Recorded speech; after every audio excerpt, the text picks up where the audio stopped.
አየህ ትዳር በጣም አስፈልጎካል ማለት ነው። በጣም አንገብግቦኛል። አሁን የምትጣን ቆርጣ ትመጣለች። ተጋብታችሁ ወደ ትዳራችሁ በጣም አንገደፊ ምስኪን ጨዋ አቢባ አንቺ ታያላችሁ። ተጋብተው መንሱርና ረዋን እኔ ይዣቸው እመጣለሁ እዚህ ቤት። ቁርሱን በልቶ ምሳውን የማይደግም ሰው ይሄን እስልምና ስለሰደበ እስኪ ወደ ሙሉ ቪዲዮ እንሂድ ማለት ቤተሰቦች። መንሱር ጀማልና ረዋን ሊጋቡ ነው።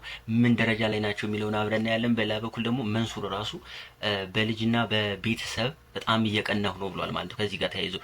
በሌላ በኩል ደግሞ ስለ እፎይ መንሱር ኃይለኛ የሆነ ነገር ተናግሯል ማለት ነው። ሁሉንም አብረን እናያለን። ሰብስክራይብ ያላደረጋችሁ ሰብስክራይብ፣ በላይክ ጀምሩ። ወደ ቪዲዮ እንግባ። መወዳችሁ ለምን ያው አንዲት በጣም አህላቅ ያላት ልጅ አለች። በጣም ረጋ ስክን ያለች በጣም ቆንጅዬ ልጅ አለች። እሷን ልዳረግ ሰጀስት እያደረጉኝ ነው ኮሜንት ላይ።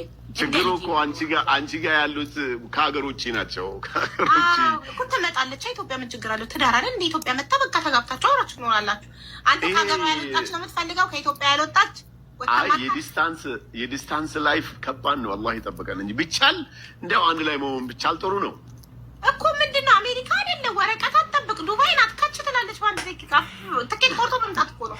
እናንተ ተዋውቃችሁ በስልክ አውርታችሁ ከተግባባችሁ ተቆርጣ ትመጣለች። ተጋብታችሁ ወደ ትዳራችሁ በጣም አንገደፊ ምስኪን ጨዋ አቢባ አንቺ እንደምትይው ቢቀላል ቢሆን እሷ ናት። ሀብታችሁ በጨመረ ቁጥር ሰው ማመን እየከበዳችሁ ስለምትሄዱ ብቸኛ አብዛኛው ሀብታሞችን ካየ ብቸኛ ናቸው።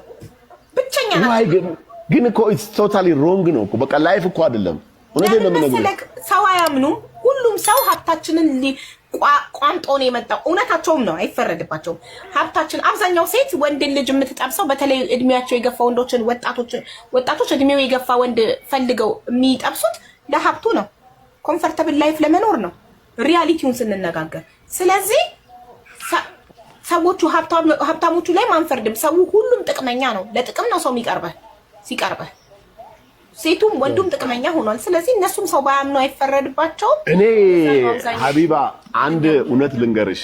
እኔ ፐርሰናሊ መንሱር እንዴት ይሄ በተለይ ይሄ የገንዘብ የዱንያ ምናምን ጉዳይ እንዴት ታየዋለህ ብትይኝ፣ እኔ አሁን ባለሁበት ሁኔታ 100 ብር ኑሮኝ እሷ መታ ከኔ ጋር ኑራ ያንድም 500 አድርጋው ምን አለበት ግማሹን ይዛው ብትሄድ ምን ይጎዳኛል? ወላሂ ምንም።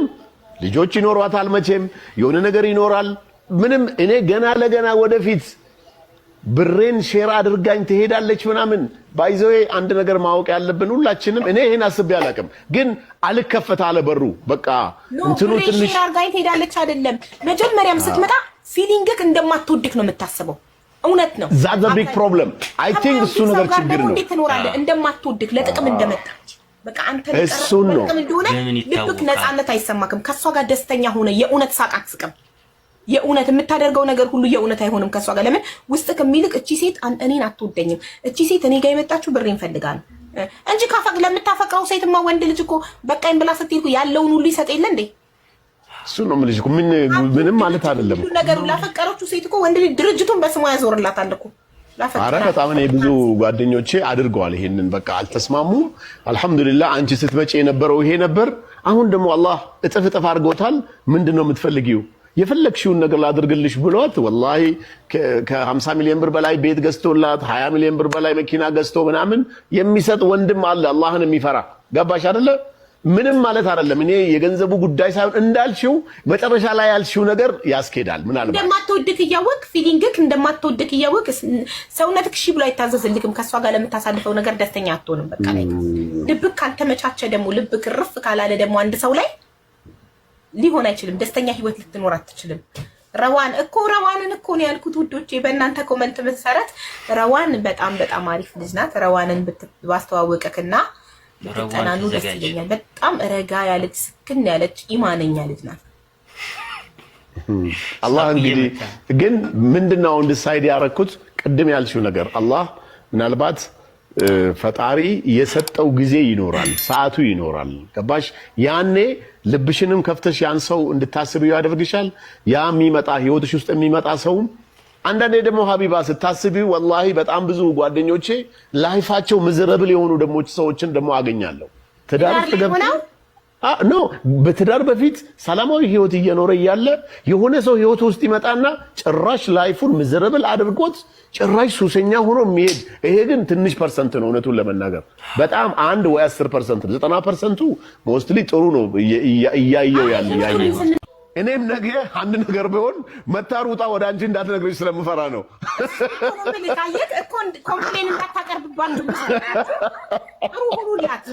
ፐርሰንት ህይወትሽን የሚያውቅ ሰው የለም።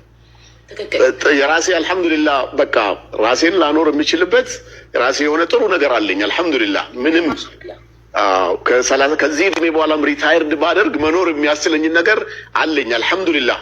ግን ምን ልልሽ ፈልጌ ነው በዱንያ ወላሂ አልቀናም። እኔ እንዳልኩሽ መስመር ላይ ነኝ፣ ስራ ላይ ነኝ። I make a lot of money monthly።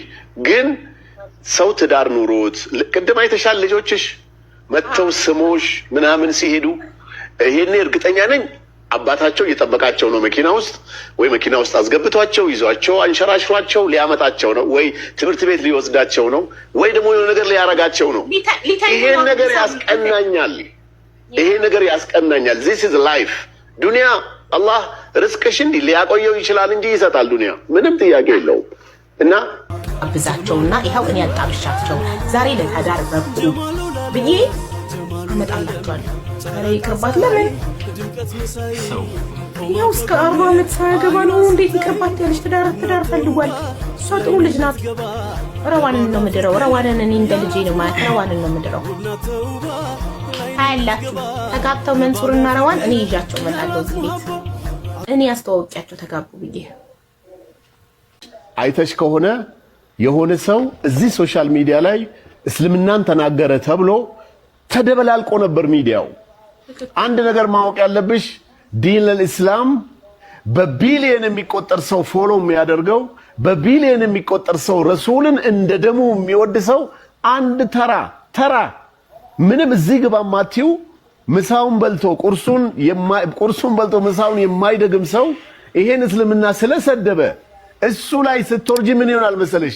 ሌላው ዱርዬ ይነሳና መሳደብ ይጀምራል። እኔ አሁን ሐቢባ ቢያንስ ረመዳን ውስጥ ሂጃብ አርጋ አይቻታለሁ። አመ ሙስሊም ብላለች። እስላም ነኝ ስትል በራሷ ፕራውድ ሁና እየኖረች ነው። ሚሉኝ እኮ እስላም ነኝ አንፈልግም። እነሱ የመስጣት መብት ያላቸው ይመስል አንቺ እስላም ነኝ እስቲ የማለት መብት የሚከለክለኝን ሰው ያለው እኮ ነው የምለው። እኔ ኖባዲ ማንም ራይት የለውም። ደብቂ እስላም መሆንሽን ደብቂ፣ ፈሪበት፣ ደብቂ፣ አትናገሪ ነው እኮ ሚሉኝ። ማንም ራይት የለውም ይሄን የማድረግ። አንደኛ ነገር ለምሳሌ ኦሮሞ፣ አማራ፣ ትግሬ ብሔርን ራስሽ ፈልገሽ አይደለም ከፈጣሪ የመጣ ነገር ነው። ሰው ፈልጎ አማራ አይሆንም። ሰው ፈልጎ ኦሮሞ አይሆንም። ከዘር ነው። ዲነል እስላም ደግሞ የተወለድሽበት ነገር ነው። ሰንበዲ መጥቶ አንቺ እስላም ውስጥ ወጥተሻል እንደዚህ ምናምን ይሄ አክራሪነት ነው የሚሆነው ብዬ ነው የማስበው። በእርግጠኝነት ዲኑ ውስጥሽ ካለ አንድ ቀን ወደ አላህ የሚያዝሽን ነገር ሁሉ የምታደርጊበት ሰዓት ሊፈጠር ይችላል። ግን ከእስልምና ውጪ አንቺ ሙስሊም አይደለሽም መባል ይሄ ቶታሊ ሮንግ ብዬ ነው የማስበው።